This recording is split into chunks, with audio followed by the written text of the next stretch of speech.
बिस्मिल्लाहिर्रहमानिर्रहीम। आज हम पढ़ना चाहते हैं मैग्नीफिकेशन और रेजोल्यूशन ऑफ माइक्रोस्कोप के बारे में।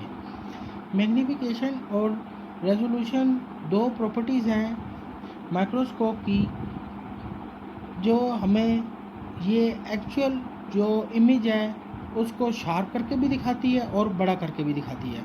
सबसे पहले तो हम मैग्नीफिकेशन की बात करते हैं।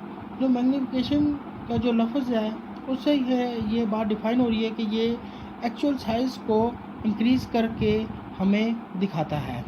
अब इसको हम कैसे डिफ़ाइन कर सकते हैं? The power of microscope to increase the actual size of an object. किसी भी ऑब्जेक्ट का जो एक्चुअल साइज़ है उसे अगर हम इनलार्ज कर लेते हैं, वो माइक्रोस्कोप की जो प्रॉपर्टी कहलाएगी उसको हम क्या बोलेंगे? मैग्नीफिकेशन।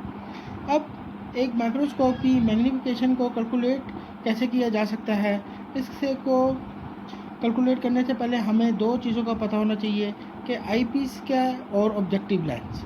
आई पीस वो लेंस है जो हमारे आई जिसके थ्रू हम हमारी आई करीब है या हम आई से देखते हैं उसे हम आई पीस भी बोलते हैं और उसका दूसरा नाम ओकुलर लेंस भी बोलेंगे।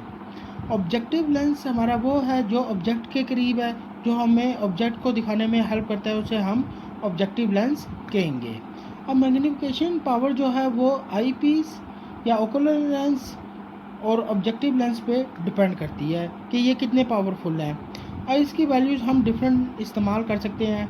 आई पीस 10x का भी हो सकता है, 20x का भी हो सकता है, 40x का भी हो सकता है।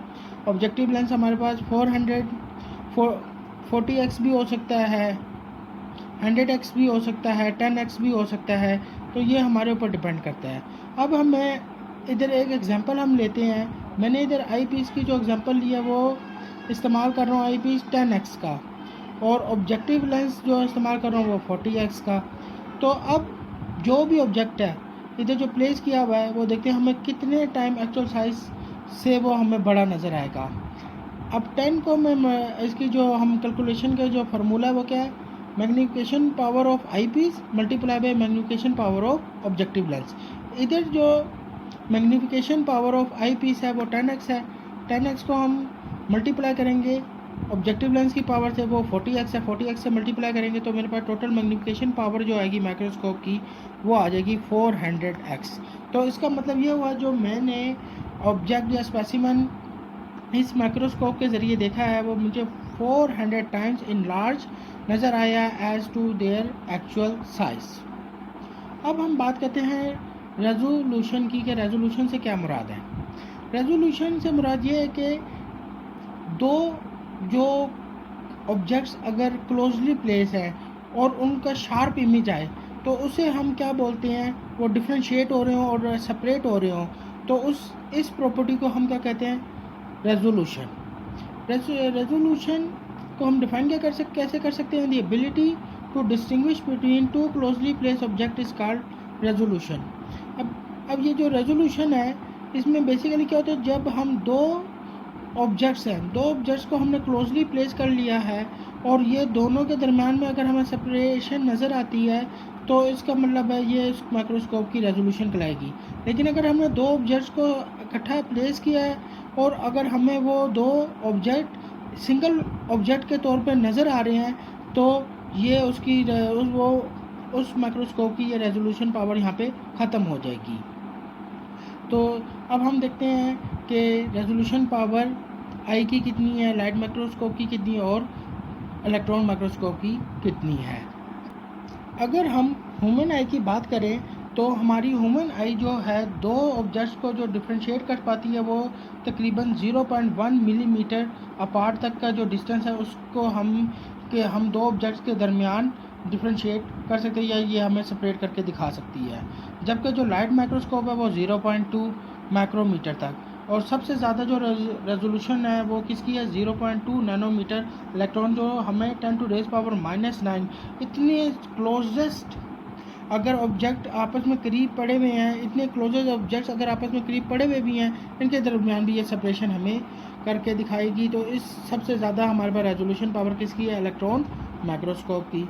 अगर हम सोर्स ऑफ लाइट की बात करें तो ह्यूमन आई में भी हम विजिबल लाइट मतलब जो हमारी विजिबल लाइट है, विजिबल रेंज है, सनलाइट को हम इस्तेमाल करें तो देखने के लिए हमें सनलाइट की ज़रूरत है। विजिबल लाइट, इधर भी हम क्या है विजिबल लाइट का source as a source of light इस्तेमाल करते हैं, जबकि इलेक्ट्रॉन माइक्रोस्कोप में हम बीम ऑफ इलेक्ट्रॉन्स को इस्तेमाल करते हैं स्ट्रक्चर देखने के लिए, सेल का स्ट्रक्चर देखने के लिए। आपको ह्यूमन आई जो है वो कोई सी भी ऑब्जेक्ट को मैग्नीफाई करके नहीं दिखा सकती, इनलार्ज करके नहीं दिखाती, जबकि लाइट माइक्रोस्कोप तकरीबन 50,000 टाइम्स हमें ऑब्जेक्ट का साइज़ इंक्रीज़ करके दिखा सकती है as compare to human eye. और तकरीबन अगर ये बात की जाए कि इलेक्ट्रॉन माइक्रोस्कोप 250,000 टाइम्स इनलार्ज करके हमें इमेज दिखाती है ओरिजिनल साइज से जो भी स्पेसिमेन है as compare to the light microscope. और अगर एग्जांपल देखी जाए तो हमें क्योंकि कोई मैग्नीफाई करके नहीं दिखाती, तो इस वजह से इसकी कोई एग्जांपल नहीं है, जबकि लाइट माइक्रोस्कोप के ज़रिए हम बैक्टीरियल सेल को देख सकते हैं और इलेक्ट्रॉन माइक्रोस्कोप के ज़रिए हम जो सेल्स ऑर्गेनेलीज हैं, प्रोटीन और डीएनए के स्ट्रक्चर को स्टडी कर सकते हैं।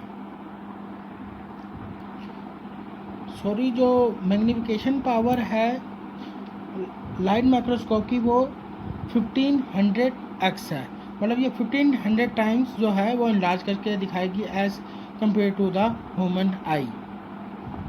अब हम बात करते हैं माइक्रोमीट्री की। माइक्रोमीट्री से मुराद measurement of the actual size of an object using the micrometers. अब क्या करेंगे हम, एक्चुअल साइज जो है किसी भी ऑर्गेनिज्म का वो हम मेजर करेंगे with the help of the micrometer. अब ये माइक्रोमीटर क्या है ज़रा ये देख लेते हैं। दो तरह के माइक्रोमीटर होते हैं, एक ओकुलर माइक्रोमीटर है और एक स्टेज माइक्रोमीटर है। ओकुलर माइक्रोमीटर जो यूज़ किया जाता है वो आई पीस पे इस्तेमाल किया जाएगा, जिसे हम ओकुलर लेंस भी कहते हैं, प्लेस इन ओकुलर लेंस। इससे मुराद ये है कि ये आई पीस पे हम इंसर्ट करेंगे। और स्टेज माइक्रोमीटर जो है वो हम माउंट करते हैं stage of the micro organism में, जहाँ पे आप समझे जो माइक्रो ऑर्गेनिज्म जहाँ से पे हम स्पेसिमेन प्लेस करते हैं उसको हम स्टेज बोलते हैं, तो वहाँ पे जो है हम स्टेज माइक्रोमीटर को प्लेस करेंगे। ओकुलर मीटर जो है वो ग्लास डिस्क होती है और उसके अंदर 100 इक्वल डिवीजन्स प्रेजेंट होती हैं, लेकिन वो एब्सोलूट वैल्यू आपको जो हमने ऑब्जेक्ट की मेजर करेंगे या उसको कौन सा है वो हमें एब्सोलूट वैल्यू कंसीडर हम उसकी नहीं करते। ये बेसिकली मतलब इससे मुराद ये कि ये स्टैंडर्ड स्केल नहीं है, बल्कि ये क्या है ग्लास डिस्क है जिसमें 100 इक्वल डिवीजन्स प्रेजेंट होती हैं और ये एब्सोलूट वैल्यू के तौर पर या स्टैंडर्ड मीटर के तौर पर हम इसे इस्तेमाल नहीं करेंगे। It is placed in the ocular of the microscope, और ये जो है आई पीस पे क्या किया जाता है इंसर्ट कर दिया जाता है ताकि हम इसकी डिवीज़न को जो है कैलकुलेट करें और फिर उसके बाद जब हम इसको कैलकुलेट करेंगे तो हमारे पास स्टैंडर्ड वैल्यू आएगी। अब देखते हैं स्टेज माइक्रोमीटर क्या है। It is use to calibrate the ocular micrometer. Stage micrometer क्या करता है कि वो कैलिब्रेट करता है कि ओकुलर मीटर की जो स्टैंडर्ड वैल्यू है वो कितनी है।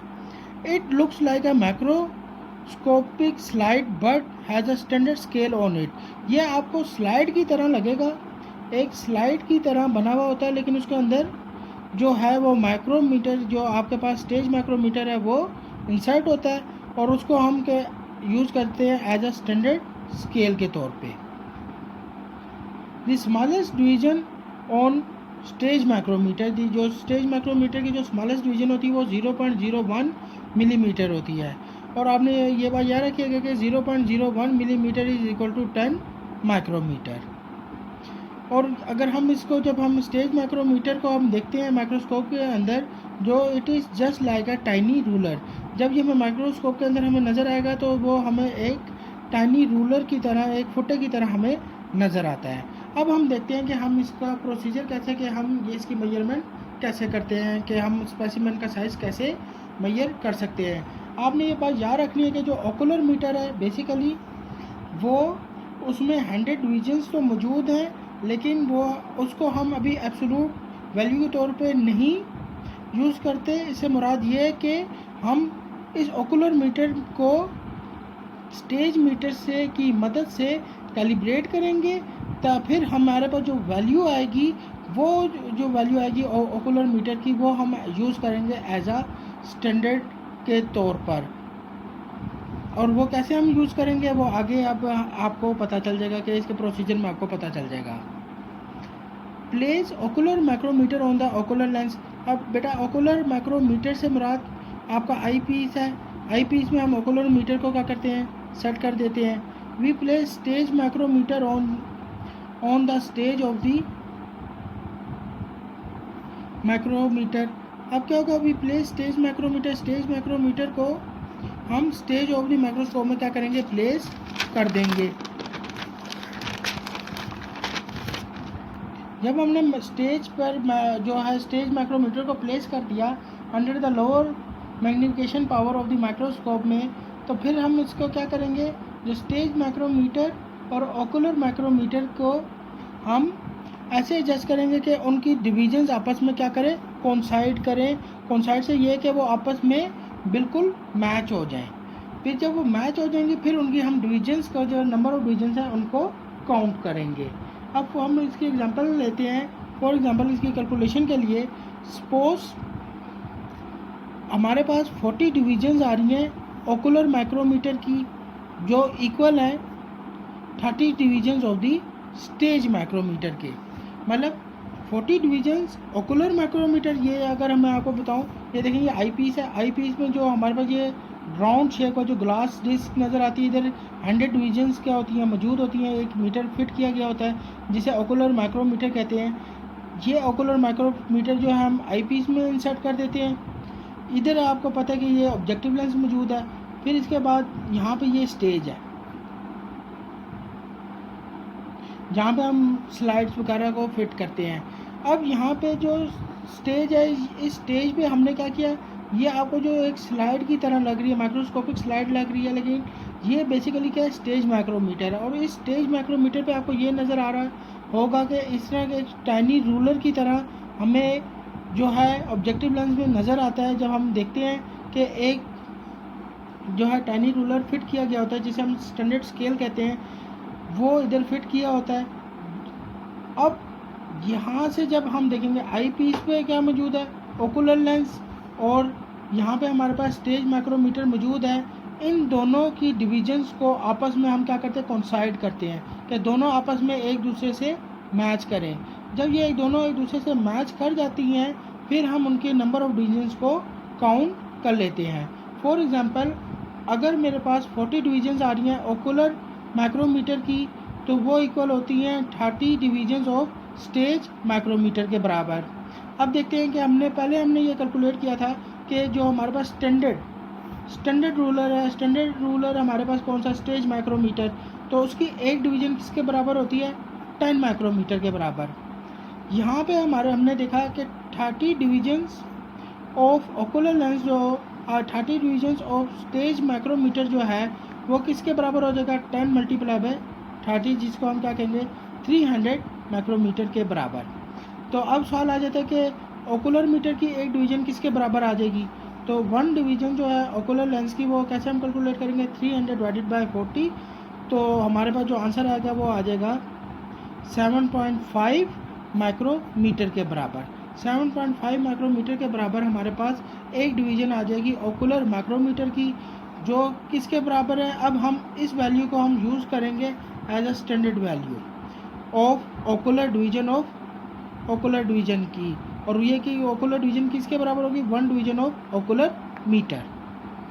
फिर इसके बाद हम क्या करते हैं, then we remove the stage meter and place the slide of microorganism and calculate its size. अब क्या करेंगे, हम ये स्टेज मीटर को रिमूव कर देंगे। इसके बाद हम क्या करेंगे, इधर जो है वो स्लाइड रख देंगे, माइक्रोस्कोपिक स्लाइड रख देंगे, और उसमें से हम स्पेसिमेन का साइज़ नोट करेंगे। स्पेसिमेन का साइज़ नोट करने के लिए जो हम फार्मूला इस्तेमाल करते हैं वो आपने याद रखना है कि टोटल स्पेसिमेन लेंथ को हम फाइंड करने के लिए क्या करेंगे, length of 1 division of the ocular metre.